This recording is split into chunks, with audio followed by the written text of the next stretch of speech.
Hi, this is Dr. Gary from ChiroWorks.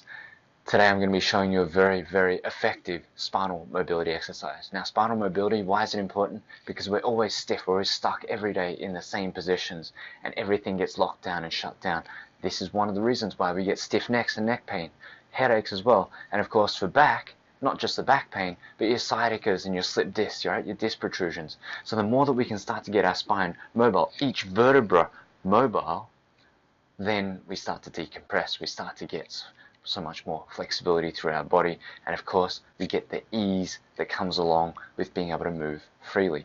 So this is very similar to what's called a cat and cow pose in yoga, and this is how we do it. First step is just getting in the right position. The right position means our hands have to be directly below our shoulders.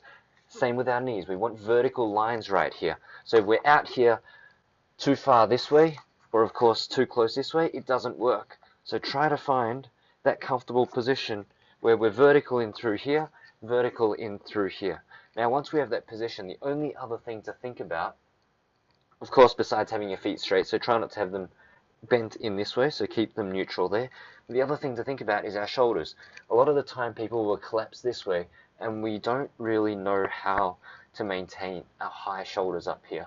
So try to think of it as, don't let your chest collapse to the floor, keep your elbows straight, push your hand down into the floor, lift your body up, and then just stay that way. Now once we're in the right position, it's a very simple movement. We're going to look up, and as we look up, you're going to let your lower back arch. And so this is going to want to arch all the way down, let your belly drop, but we'll talk about the stomach muscles in a moment. Let your tailbone lift right up in the air as you arch. When you breathe out, you just drop your head, tuck your tailbone right in underneath, and get a nice big curve from the lower back all the way right up into the upper back and the neck.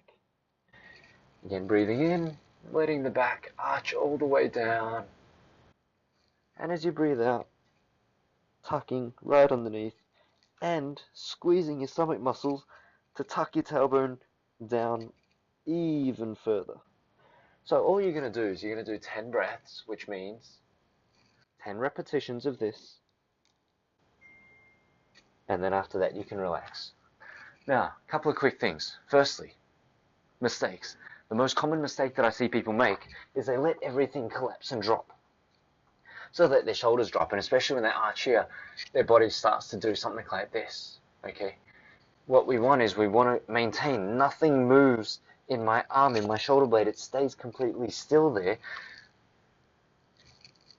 There's no collapsing down as we're doing this exercise. That's the first mistake I see people make. The second one is sometimes people do some little shifts. So as they arch down, they might actually lean backwards this way a little bit, and we didn't maintain that alignment and that posture. So try to keep everything still. The last thing is about the stomach muscles. So when we go this way, people can understand that the stomach will suck up, the muscles will contract in through here to allow this movement to occur. When we drop down this way, we still need the stomach muscles to contract, so we need to control this movement.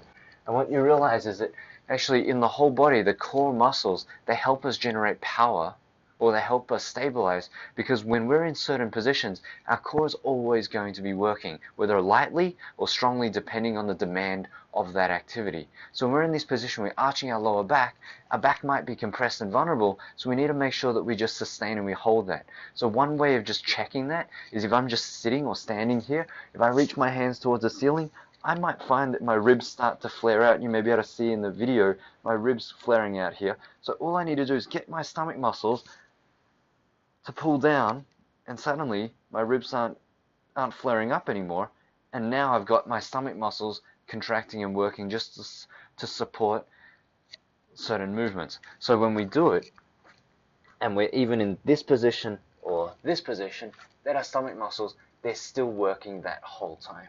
Alright? So try not to do those three mistakes, okay, letting your shoulders collapse or moving the body, right, rather than keeping your pillars steady. And of course, making sure your stomach is working, whether you're in that high position or the arched position, keep that going. And the last thing that I have to say is if you do have neck and back pain, this is definitely the exercise for you. However, you need to make sure you do this exercise completely pain-free. Alright? Which means, if I do it again here,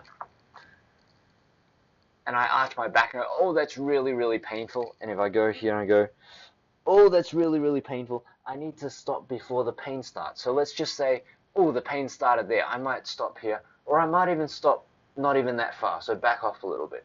And then if I round my back, I might go, oh, the pain's here. I'm just going to stop there as well. I'm just going to fluctuate in that smaller movement. Same thing, just smaller movement. As opposed to going, oh yeah, that hurts, oh that really hurts.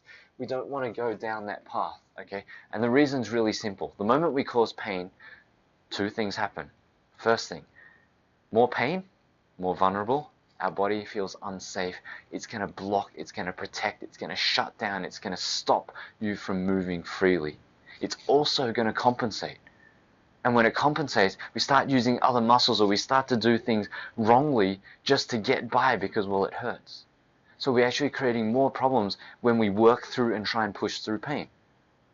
The second thing too, and I look at this in a very, very simple manner, is, I mean, everybody who has pain, hopefully their goal is to go forward to the point where there's no pain, right? That's the goal. It's moving in front, and the goal is no pain at the front there.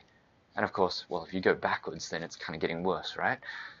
If you cause pain, if I did this exercise and it caused more pain and more inflammation and more tissue damage and more stress and strain, do you think that this tissue damage and this pain and this stress and strain is going to make me get to my goal of getting better, or is it going to get me worse?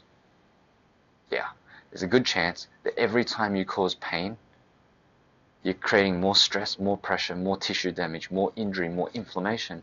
You're getting worse. You're not getting better. So make sure you do this exercise completely pain-free for those who have pain. Okay, and you want to see that range start to improve. So over time, as you keep practicing this, you go, oh, now I can go further this way. Oh, now I can go further this way. And the body is going to allow you to move more freely, have greater range of motion, have more strength, have more coordination and control when it feels safe. So we want to improve the ability to move freely, safely, without any pain. And then you keep building and building and building until you can go all the way one direction, all the way the other direction. Alright, if you have any questions, feel free to ask. There's also heaps more information and videos on our social media and on my website, drgarytho.com. And of course, look out for all of these online programs and training modules. I look forward to seeing you soon.